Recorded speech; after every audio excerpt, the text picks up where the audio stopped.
Hey everyone, it's Susan Pierce Thompson and welcome to the weekly vlog.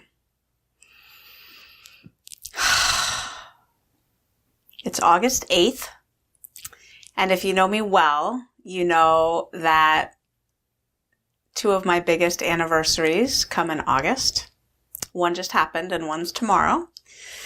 August 5th was the 4-year anniversary of Bright Line Eating. Happy 4 years to us. Yay! And August 9th, tomorrow, I will be celebrating 24 years clean and sober. And I just got back. I'm in re-entry.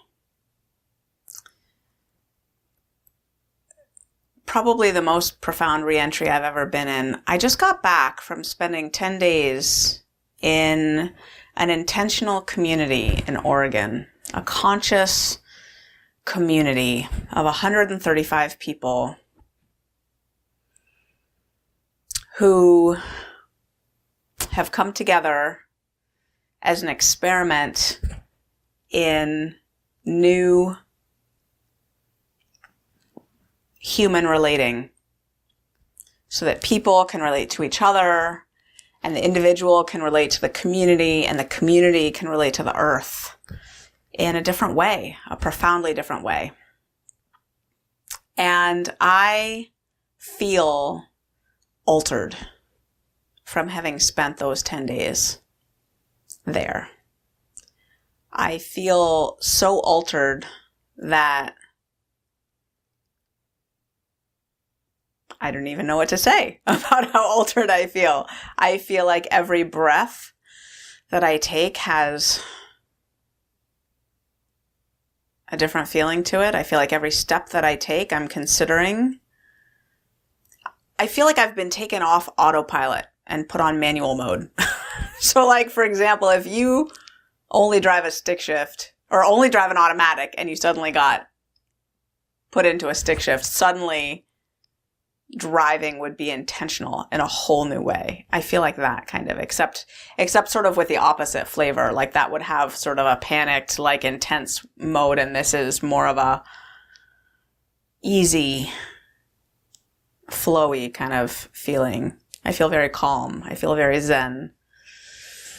And I feel very in tune with my intuition and my gut, and very aware of the miracle of every moment, and the way even my day is kind of dancing with grace and unfolding for my benefit just right.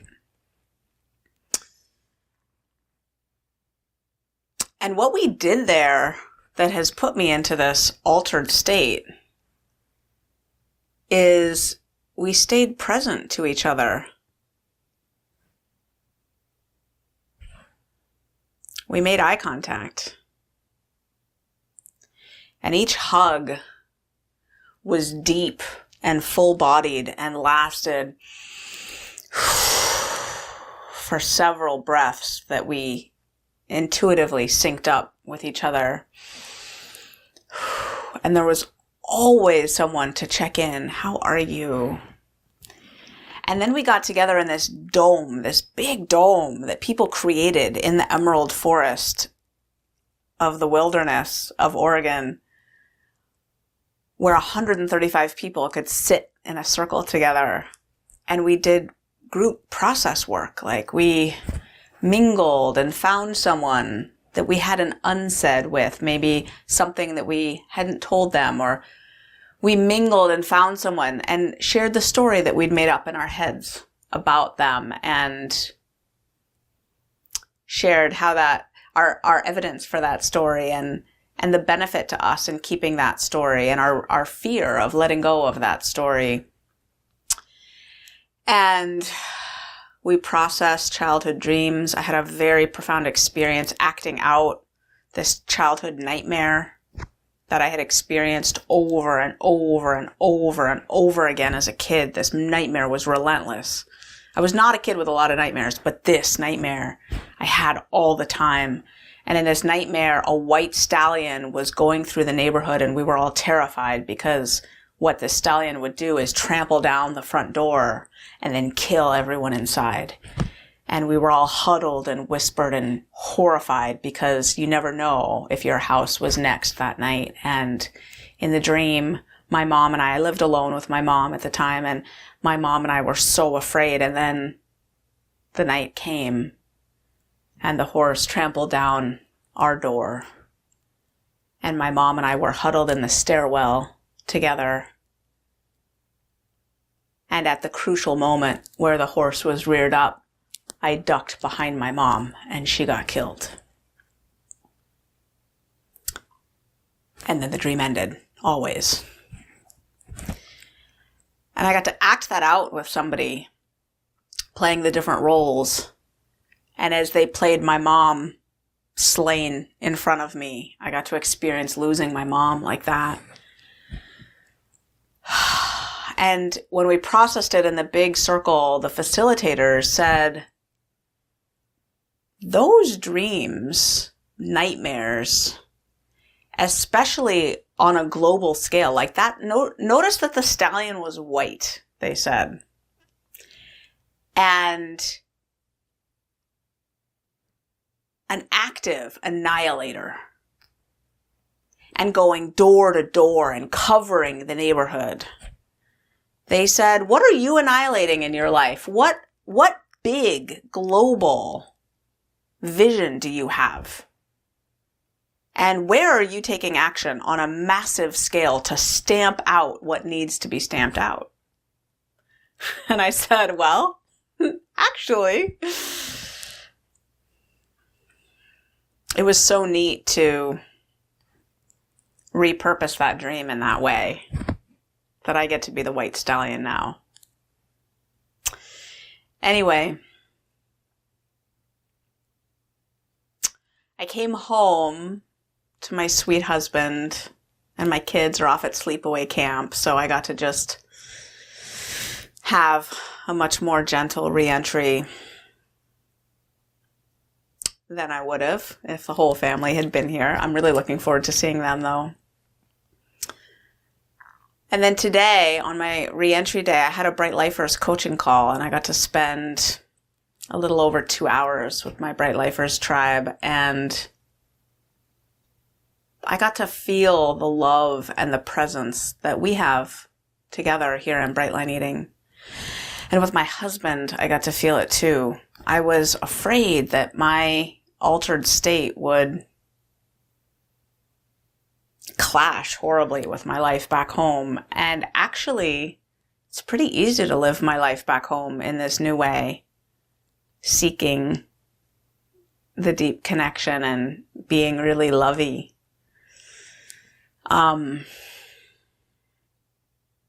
There was a lot of touch at this camp. Actually, when you registered and showed up, they invited you to think about how much touch you're comfortable with. And if you're comfortable with someone putting their hand on your shoulders or giving you a hug from behind spontaneously, or putting their hand on your knee if you're sitting next to them in one of the group sessions, sitting so closely together in a circle. And if you're up for the foot massage while you're sitting there doing the group process work, to put on a green wristband. I still have mine on. And if you want someone to always ask first, to put on a yellow or an orange one. And if you really prefer not to be touched, especially by people that you don't know well, to put on a red one. Or if you've been traumatized or abused, or if touch is something that is not a connecting, pleasurable experience for you, to put on a red one. So I had a green one on the whole time, and I got to feel the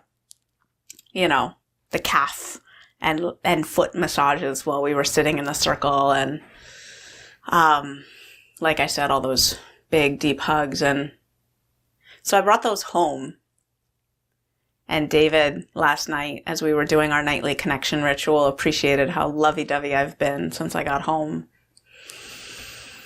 And on the Bright Lifers call, a couple people choked up with gratitude for Bright Line Eating.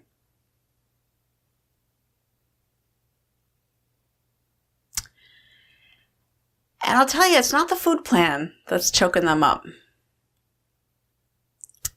It's the love. It's the connection. It's the presence. It's being seen. It's sharing this journey. It's feeling part of a tribe.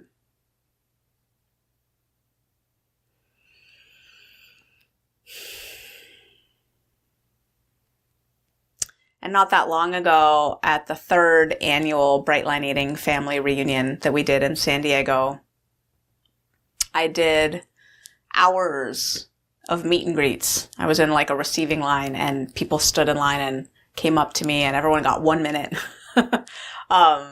There were over 400 people there. So 1 minute, you do the math. What's 6, 7 hours, like lots of hours of meet and greets. And,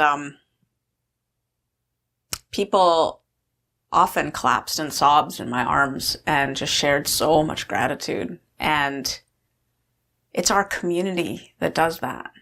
It's the love that we create here that changes people.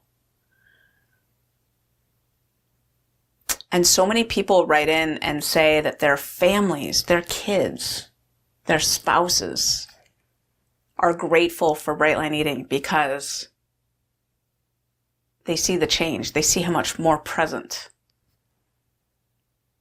their mother, father, spouse, sweetheart, honey is because of doing this. So many people feel like they've been returned to themselves and able to be present and in connection with other people because of Bright Line Eating. And at its best, it does that. It returns us to the present moment. It lifts the food fog. It lifts the food obsession. And it makes us feel grateful and more willing to dive deep in connection with people. And I think at this intentional community in Oregon, by the way, don't write my team and ask, where was it? Where was Susan? They won't tell you. I've thought about that deeply, and it's important to me that I get to go there without being anyone's Susan Pierce Thompson. And I do not have permission from this intentional community to stick my tribe on them. So don't ask. We won't tell you. But you can Google, intentional living communities or whatever, and find one, see if it's a fit for you. Anyway, I digress. I'm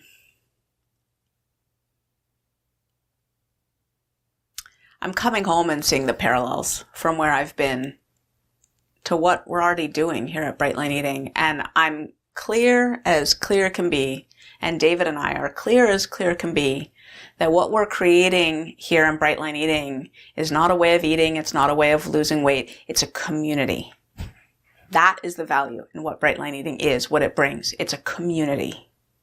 And yes, we do things a little differently in this community, and that's awesome. And that's why the weight loss happens, and that's why it gets sustained. But what we have is a community. That's what we're building. And maybe it's because I left my laptop at home and I pretty much almost never looked at my cell phone for 10 days. Maybe it's because I was kind of a newbie and really didn't know what to expect when I arrived there and got to experience it all with childlike, wide-eyed wonder. But whatever it was that allowed me to be so affected by these 10 days that I spent in this intentional community, I'm clear, maybe not in as potent a dose, but I'm clear that we do that here in Bright Line Eating. We have that same magic here. I just got like a mega dose of it for the past 10 days. But we love like that.